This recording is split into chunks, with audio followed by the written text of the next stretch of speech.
Thank you all for coming. I want to give you the history behind this play. But first, I want to thank Linda for having cast these wonderful actors, and you'll see what I mean by wonderful as the reading goes on. The story behind this play was one Friday afternoon, Pauline and I were walking in Boston past Symphony Hall. And it was about 2 o'clock, and I saw there was a matinee at 2:30. So I asked, I think we should go and give it a shot. So she said yes. I went in, and I got 2 tickets, and they said, well, sorry, we just have a few tickets up in the second balcony. I said, that's fine, we'll take them. And we got in, and I asked an usher, how do I get to the second balcony? And he said, well, you take the elevator because the symphony's about to start, but we do have a group of people who have just arrived. I think it was from Brooksby or from Edgewood. And I said, fine. So this is actually a photograph of Symphony Hall elevator. So the elevator door opened, and I'm facing this group of people, and it was rather crowded, and I looked at them. They were contemporaries, so I could say what I was about to say. I said, this elevator there were too many old people in this elevator. So they started laughing, and then I leaned over to Pauline and I said, if this elevator ever got stuck, it would be a hoot. So we left, we saw Symphony, but that muse hit me and she wouldn't leave me alone. She kept battering, do something, do something, do something. So I sat down, in a couple of months, I wrote this play, Suspended Lives. So I'm privileged to have this wonderful theater, to have Linda Schumacher cast this wonderful group of actors, and to have you as friends and audience to witness it. So I hope you enjoy it as much as I've enjoyed writing it. Thank you.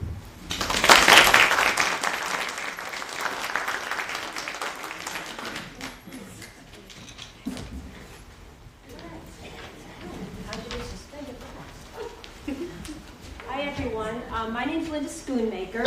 Sorry, I know it sounds better when they say it, but it is Schoonmaker. Anyway, I'm really pleased and I'm very thankful to have been brought in on this project with Bob and Joanna and to be here at the center. It's a beautiful theater. I love it so much, and I'm really pleased that we're part of it.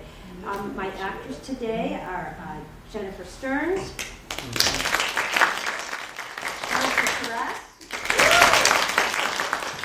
Stephen Matthews. They're fabulous. If you've ever been to our theater or if you've seen any of our plays, I think there's at least one person out here that has. We know what they're capable of. We know they're amazing and very talented people. For those of you that don't know about Acting Out, we started 23 years ago this July in the basement of the Trinitarian Church in North Andover.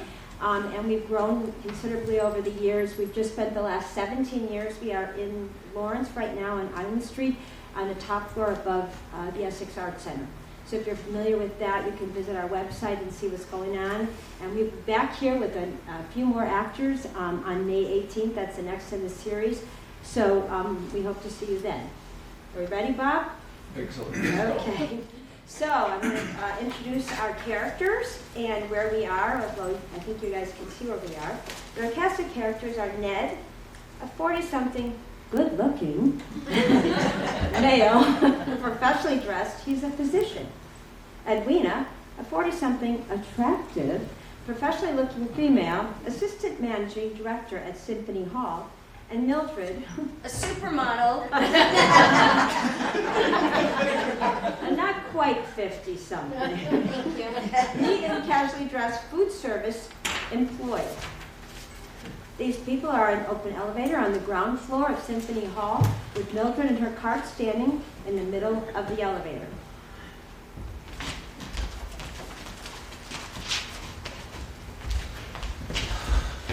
I'm sorry to bother you, but can you tell me how to get to my seat? Oh, of course. You're seated on the second balcony. Okay, do I take those stairs? Yes, my office is on that level. You can take the elevator with me. It'll be quicker. The performance is just about to start. Oh, I know. I'm late because the traffic was awful. That's what happened to me, too. Hello, Mildred. How are you today? Fine, thanks, Edwina. How are you?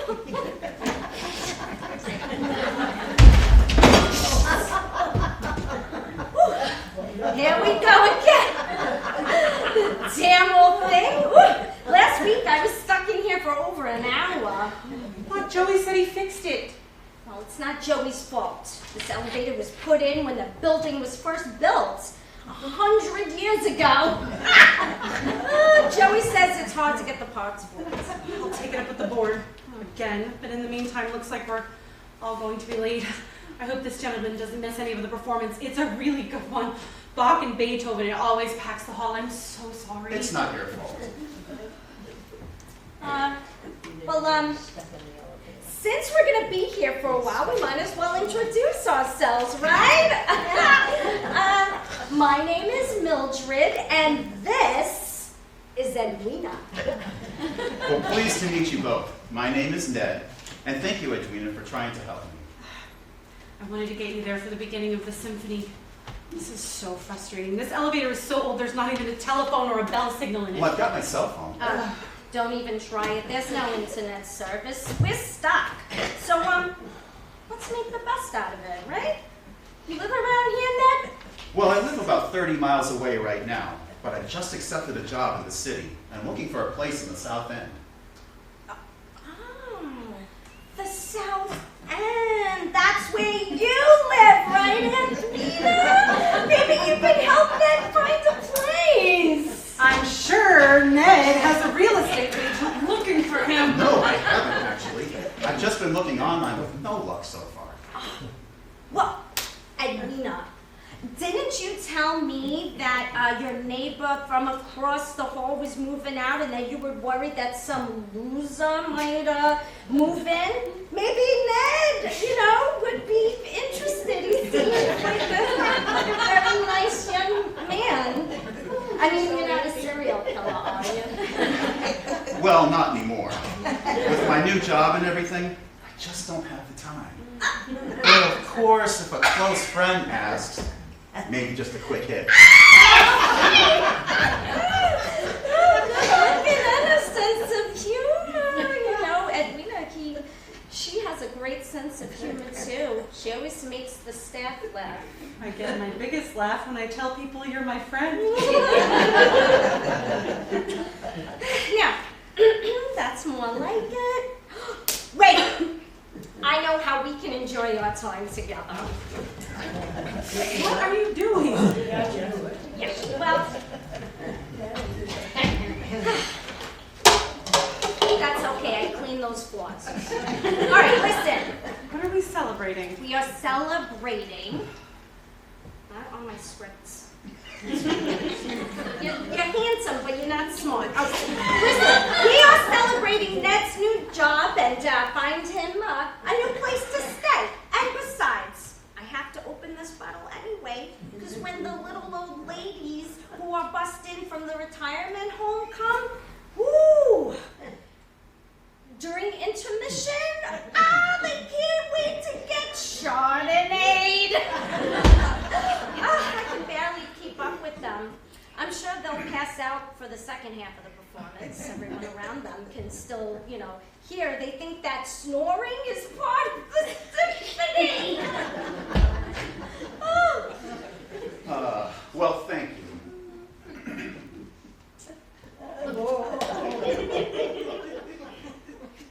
Edwina, how large is that apartment that's across from you?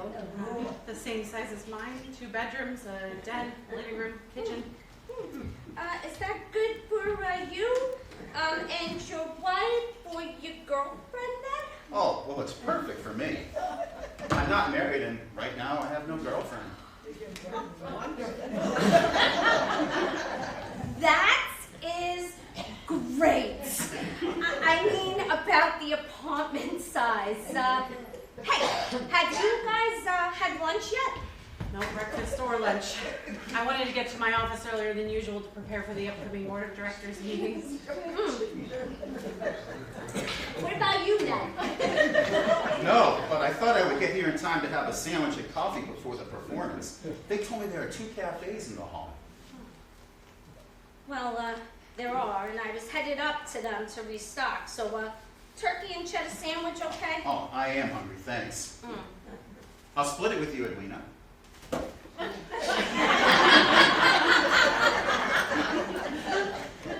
you, but I'm really too nervous to eat. And besides, Besides, how long ago were those sandwiches made? They aren't left over from yesterday, I hope. I remember having one last week and I couldn't leave the bathroom for 2 days. These That sandwiches. turkey must have died of old age, and after eating it, I thought for sure my chances of dying from old age were nil.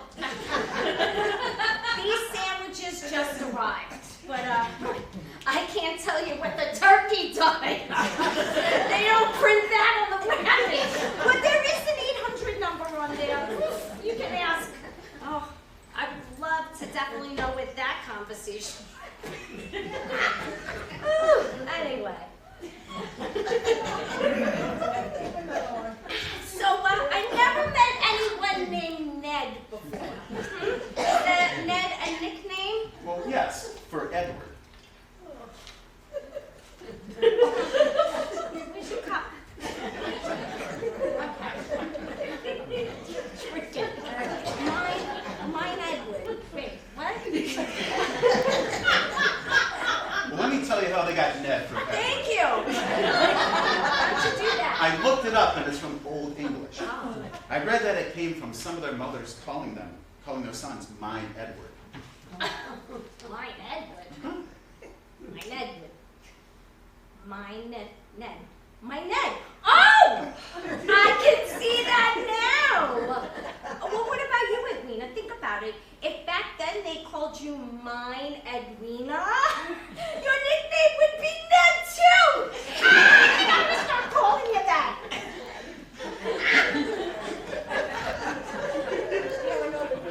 I think I'm going to start calling you a psychiatrist. It may be time for you to lay off the Chardonnay. Are you kidding me? This party's just getting started, right? What do you think, mine Edward? Well, I had no idea that going to Symphony Hall would be this much fun. Believe me, it isn't. Do you come here often? No, this is actually my first time. I was going to look at a building in the South End, but I couldn't get in until later this afternoon. So when I passed Symphony Hall, I saw they had a matinee, and I figured, well, I'd give it a shot. How long have you worked here? Oh, this is my 6th year. I graduated from Berkeley School of Music, majored in music management. I was an intern here and stayed on, and now I'm the assistant manager in charge of services and hiring. And you can see that I'm not doing a very good job. I totally disagree. Mildred is awesome. And I can't think of a better welcome. In that case, perhaps we should enlarge the elevator and put it on the list of options for patrons. I can see it now. Get high, even if your elevator doesn't. What field of work are you in? Well, I'm a doctor. And I've accepted an offer to join a group here in town. Well, if you're a psychiatrist, you're in the right place now. No, I'm not, but I briefly thought about becoming a psychiatrist. Then the more I thought about it, I realized that I have so many screwed up friends who'd be looking for freebies, I wouldn't make a living. I remember when I walked into the office of the head of psychiatry to discuss the possibility. He was just getting off the telephone, and he was laughing, and immediately said to me, "Do you play tennis with someone or against someone?" And what did you say? I don't play tennis. So what kind of doctor are you? Well, I'm a dermatologist. How did you decide to become a dermatologist? Well, my sister came down with a very aggressive melanoma, and we didn't have the treatments that we have now, so she died a terrible death. It could have been prevented if the doctor she was seeing picked it up earlier. How do you catch a melanoma? Well, you can't catch it from anyone. It's caused by the sun. It looks like a freckle that has been irritated. You mean like this? How long have you had that? I don't know exactly. It's been there a little while because every time I go to get my hair cut and color, the hairdresser said my freckle is getting bigger. Oh my God, but I really can't see it. What do you think about it? I can't look just by looking at it. But she really be checked out at a biopsy. There is no health insurance at this job. I can't afford to get any. Edwina keeps saying that they're gonna do something about it, but they haven't. They haven't give the managing staff, but I thought you were gonna do something about I it. don't make those decisions. Wish I did, but I can tell you the insurance they do give us is lousy.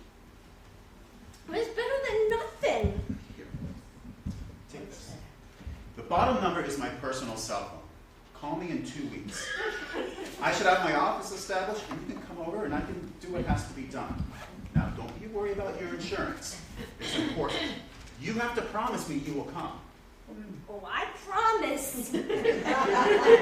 I'll make sure she makes and keeps that appointment. Here's my card with my personal cell phone on it. Please call me and I'll make sure she does what she has to do. Well, you know, I can wait 2 weeks, but I think that thing on Edwina's thigh should be removed. In her office as soon as we get to the second balcony. I mean, you do see patients on a regular basis, don't you, Doctor? Well, fortunately, emergencies are rare in dermatology. But of course, if I'm presented with one, it would be considered negligent of me not to address it. No, I can wait and go with Mildred in 2 weeks. Oh, it may be too late, right, Doctor? Well, I can't say anything until I've examined the patient. Besides psychiatry and dermatology, are there any other specialties you thought about going into? Yes, I thought about geriatrics. What's that? It's treating old people, isn't it? I didn't know they had a specialty just for that. Huh. Well, if you've gone into that and then had an office right next door to this place, which during the matinee, it's like a nursing home on steroids, you would have made a fortune. I never thought of that. I bet we could make a fortune selling Geritol during matinee performances. In the meantime, what you have here goes down pretty easy. It's funny you mentioned nursing homes. Having to make all those nursing home visits were a factor in my deciding not to go into that specialty. You know, I went into a nursing home last week. I went to go visit my Uncle Phil. So I'm standing there outside the elevator, right, waiting for him to come down. He comes out of the elevator. He is cracking up. So I'm like, what is so funny? And he said he was just in the elevator the other day with his friend Marvin and this old broad who, like, she's not really remembering a lot of stuff. So when he walks in the elevator, she says to him, TGIF. And he turned around, Marvin turned around and said to the woman, SHIT. And then the woman says, no, I don't think you understand. I said TGIF, that means thank God it's Friday. And he said, oh, I understood. SHIT stands for shit, honey, it's Thursday!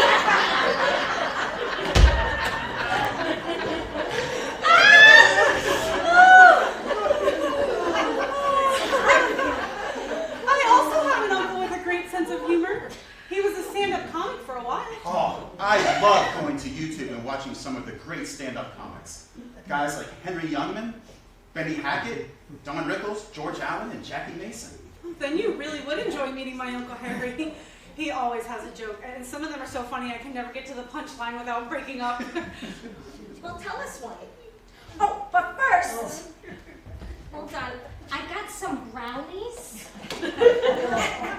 that I made to give to Joey. He told me last night he was looking for a midnight snack, and so, you know, he wanted some. So I make them in a very special way. Just the way he likes them. Last night, at midnight, Joey, I didn't know you two were, how should I say this, friendly. Hey, just because we're sleeping together doesn't mean that we're friendly. These are unusual. There is something different in them. I don't know quite what it is. But they're wonderful. I've got to admit it, Mildred. I didn't know you were such a good cook. These are fabulous.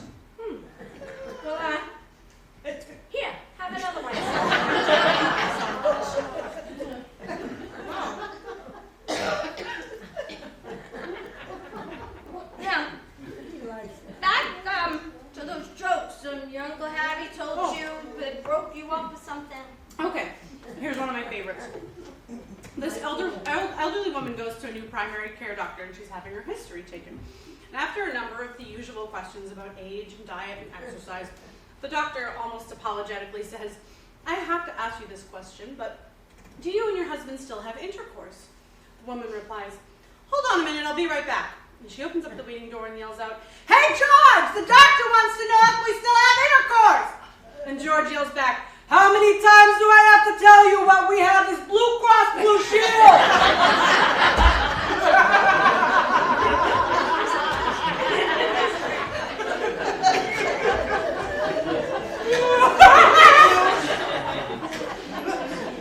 That reminds me of one of those jokes I heard on YouTube. The guy said, now I know why my first wife liked Chinese restaurants. It's because wonton spelled backwards means not. No. I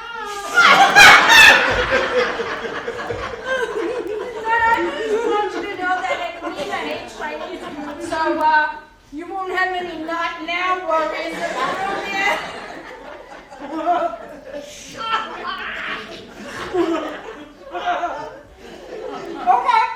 Okay. Since you want to be funny, it's your turn to tell a joke. Oh, I can't remember jokes. But I do love those cartoons in the New Yorker magazine. Yeah.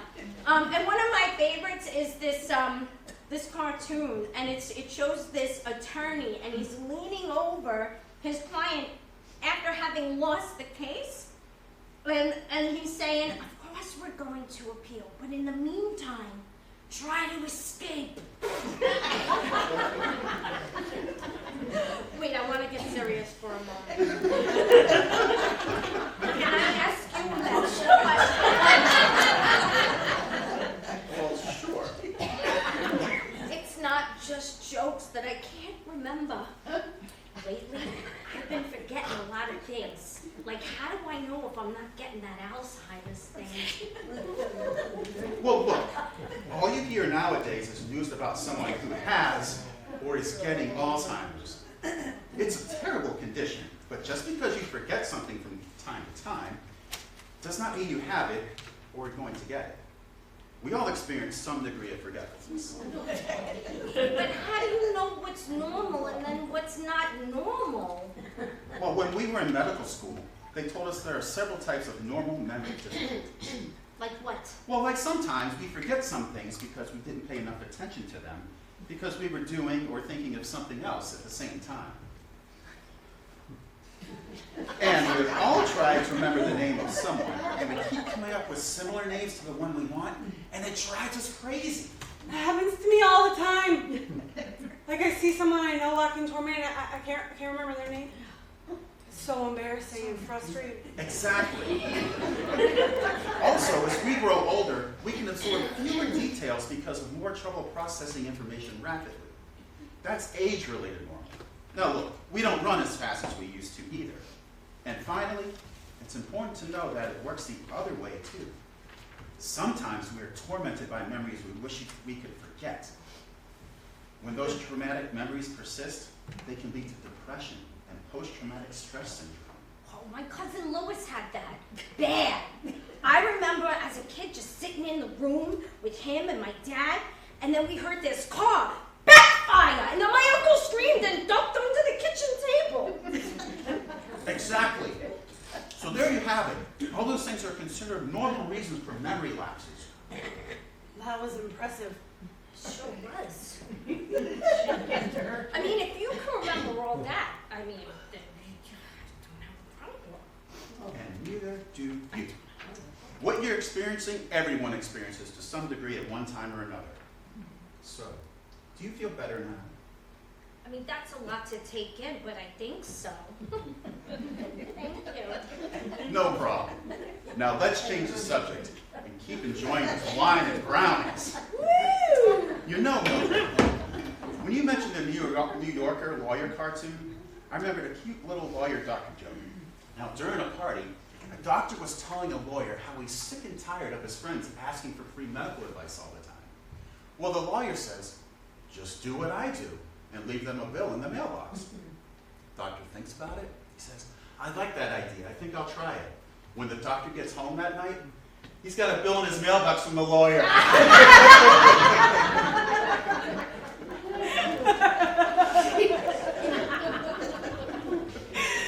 have to tell you, it's not just lawyers. Some doctors are just as bad. My uncle told me this story.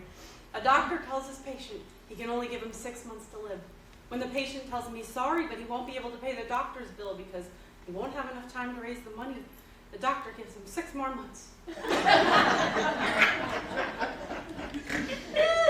Hey, Mildred, I just figured out what this unusual taste is in the brownies. You know, I was given a marijuana gummy once with the same taste. How much of this stuff is in these, and how'd you get it? First of all, I just want both of you to know that I read that marijuana would help me with my health problems. And when I found out that I don't have to smoke the stuff, I asked my doctor for a prescription to help me with all the issues that I've been having. If it's for all the issues you have, I hope he gave you a prescription for a ton of it. Yeah, don't worry. When he found out that you were friends of mine, he gave me unlimited refills. Okay. That's enough, you two. I need to wash this down with something. Do you have any more of that wine? Plenty. And I hate to waste it. We've already missed the intermission service, and besides, Edwina can write it off as a hardship expense, can't you? I guess you're right. I could say it was necessary for us to stay hydrated. Hydration is important, especially during a hardship, right, Doctor? Absolutely. But this is hardly a hardship. I mean, you can call it whatever you like, but all I can tell you is that I knew being stuck in an elevator could be this much fun, I'd highly recommend it. I suppose we can also claim that the brownies are necessary to prevent hypoglycemia. Well, I got plenty. I made 2 dozen for Joey. Anyway, you know what? My ex-husband had a head for knowing about the wine and liquors. Oh, that he would have loved this joke. So, at an old saloon in the Bronx, this guy pulls up in a limousine. He gets out, he goes into the bar, which is empty except for one drunk sitting at the end of the bar and the bartender watching a football game on TV. The man sits down and says, "I want a shot of your 20-year-old bourbon." The bartender, without taking his eyes off the TV, reaches under the bar, grabs a bottle, grabs a shot glass, pours it, hands it to the man. The man drinks it, and then throws the glass against the mirror, shattering it. The bartender turns around and says, "What, are you crazy?" The man says, "I ordered and paid for 20-year-old bourbon, and you gave me 7-year-old bourbon." The bartender pulls out the bottle and says, "Huh, you're right." He's like, "All right, try this." So he pours him another one, gives it to him, and says, "You're getting closer, that's 16-year-old bourbon." Bartender's like, all right, I think I got what you want down in the basement. He's like, "Keep an eye on this game for me, I got a lot of money riding on it." So the bartender goes down to the basement, comes back up with a bottle, pours him another glass, hands it to him. The man takes a sip, and he's like, "Now that, my friend, is 20-year-old bourbon. I don't even have to look at the label. You know, we could have saved a lot of time if you just given me this to begin with." Well, in the meantime, the drunk is sitting down at the end of the bar watching this, and he had a buddy just walk in. He nudges his buddy and he says, "Hey, watch this." So the drunk walks down to the guy and he says, "My good man, I couldn't help but notice that you are able to tell not only the drink, but the year of the drink when you take a sip." He's like, "How do you do that?" And he says, "Well, I have many years of study and I have a very refined palate." The drunk thinks about it for a minute and he says, "Do you mind if I do a test on you?" The man says, "Well, sure, go ahead." So the drunk walks off to the bathroom, comes back out with a cup, hands it to the man, takes a sip. He spits it out. He goes, "That's urine." The drunk goes, "Right again, my friend." Now, how old am I?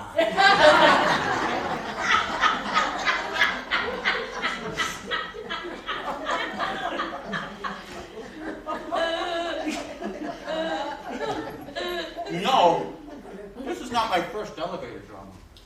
No? Mm-mm. When I was an intern, I was told a patient was going to be discharged And as I walked by the room on my way to leaving the hospital, there was a gentleman sitting on the bed. And there was a packed suitcase on the floor. So I walked into the room with the wheelchair and insisted he get in, which he hesitantly did. I picked up the suitcase and wheeled him to the elevator of the hospital lobby. Now, he kept insisting he could walk. And when he kept trying to get up, I authoritatively told him to sit down, and that's the hospital's rules were that any patient being discharged had to leave the hospital in a wheelchair. I asked him if his wife would be waiting for him in the lobby, and he said, no, because she's in the hospital bathroom changing so she can leave. You can't even make that up. That is hysterical. I was just thinking, in the old days, they certainly could have used doctors continuously riding in elevators in every one of the great symphony halls. Why is that? Because so many of the greats had medical problems.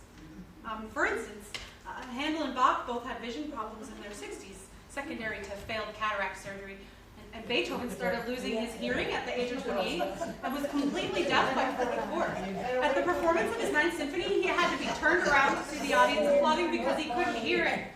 And then there's that famous unsolved mystery about Schubert's unfinished symphony in B minor. Today's medicine may have prevented that from even happening. How? Well, Schubert contracted syphilis and began to suffer from depression and failing health. And he was also nearly paralyzed by a growing jealousy of his contemporary Beethoven's extraordinary symphonic work. So perhaps some antibiotics and antidepressants would have allowed him to finish the symphony.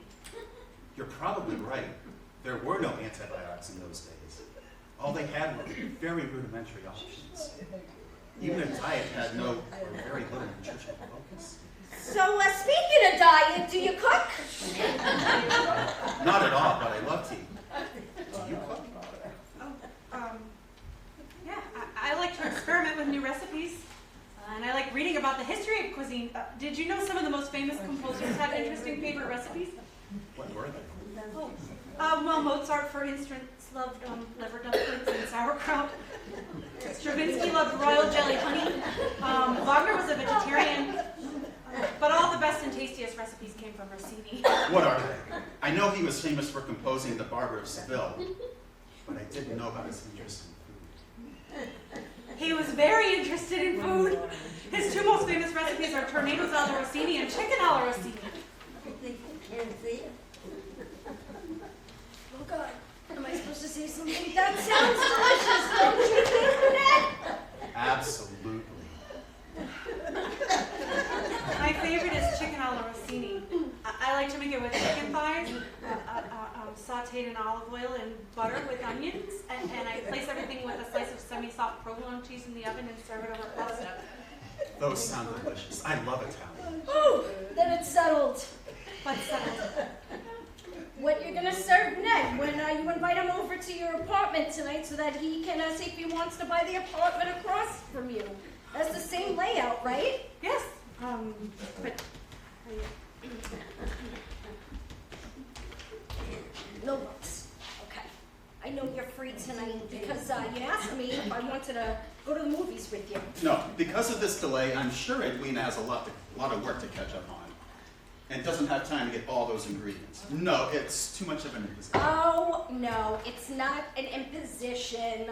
Don't worry about the ingredients. When we get off this thing, the intermission service will be over, so I'll have plenty of time to go pick up the ingredients and drop them off at Edwina's place. So, you take your time when you're examining her in her office, and then, if you have to do a more complete exam, you can continue that in her apartment after dinner. So, it's settled, okay? And I don't want to hear otherwise. And if I do, I'll just let this damn thing on my neck keep growing.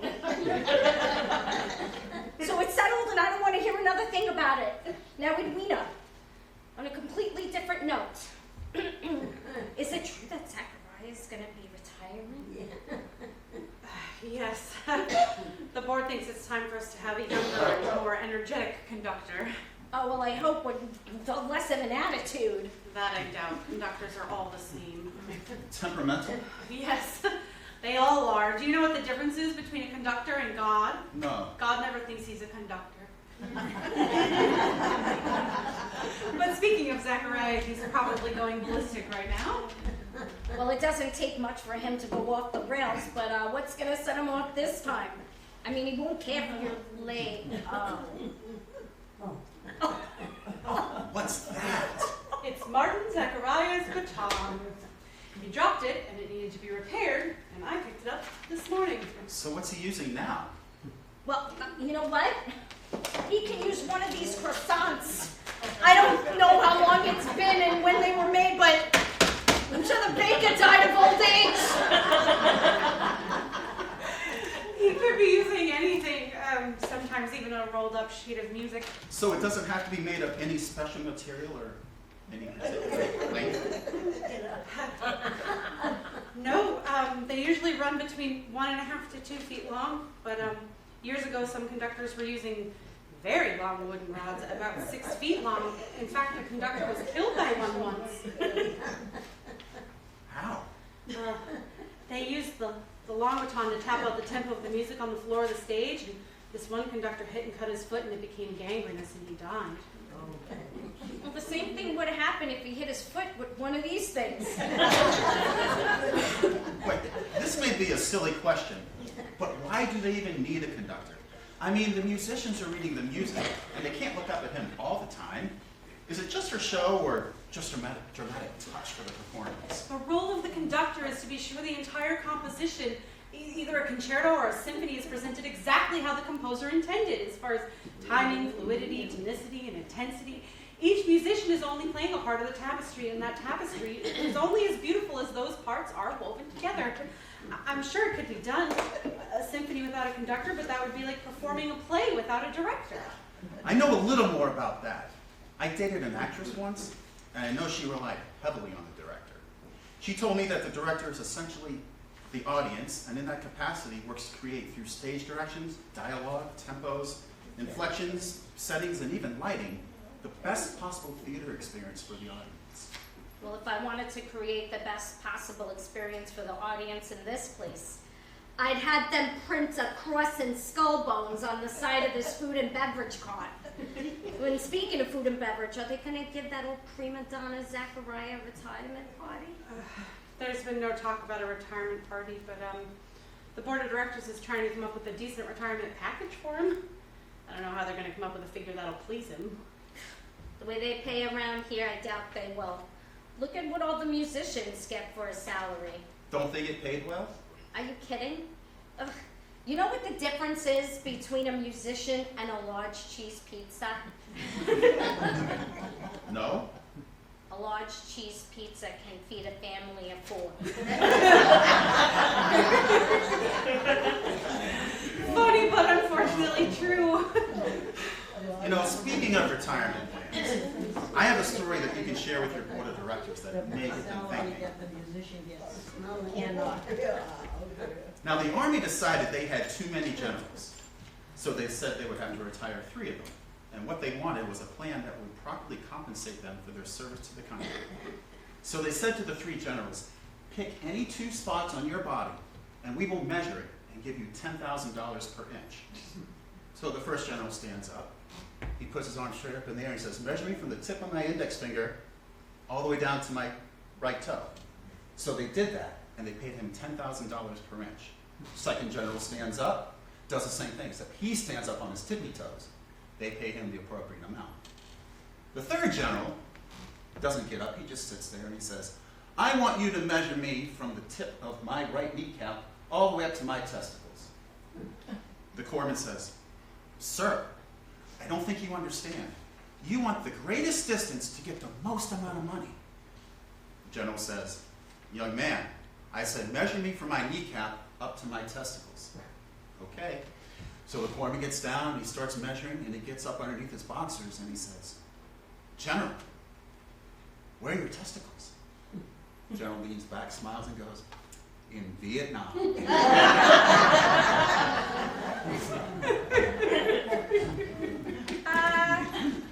Guess what? You're not going to believe this. Either Renette's memory lecture or the stuff in the brownies did it. Did what? I just remembered that last night Joey gave me a key to the elevator in case something happened. So all this time you could have made this thing work? I'm not sure, but Joey said that it should work. Now, let's see where this key goes. Well, it looks like we're off and the party's over. I'm almost sorry you found the key. Well, what can I say? Ned just explained how memory could be affected by so many things, but Ned, I disagree. This party is not over. I think it's just beginning. So, well, okay, so we're here on the second balcony, right? All right. Now, you have to immediately go into Edwina's office and go check her very, extremely dangerous thing on her thigh. So here, take that. And how many times do I have to tell you both that I'm not going to go see him in 2 weeks if you don't see that, for the thing on the back of my neck. Mildred, this is no joke. It's very important that you come to my office for me to evaluate that lesion. It could be serious. Well, then you two go in the office, and you, young lady, you let him do his doctor thing, okay? Here, also take these. You might as well finish them because they're going to get tossed, and, maybe she might need a full body checkup, All right, take the brownies, go. All right. We don't want you getting hyperglycemic now. Okay. Hey, you know what? I just thought of something really hilarious. Remember how I said that the two of you could have the same first names? What if you had the same last names and you got married and then your kids would have like crazy first and last names? Okay. Lots of kids.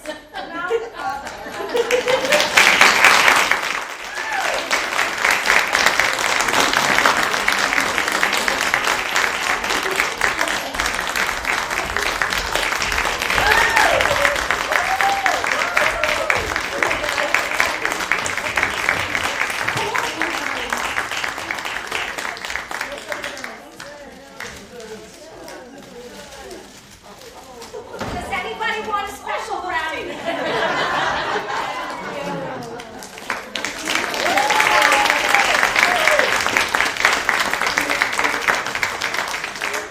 Well, thank you. That was Suspended Lines. Thank you to these amazing actors from Acting Out in Lawrence. Hope you enjoyed the show. The cafe will be open for a little while if you are looking for a cup of tea. And hope you come back to our next showing in May, on May the 18th. And then we have on the North Andover Historical Society website a list of all the dates for the future plays that we have between now and the end of the year. Excellent. Thank you so much.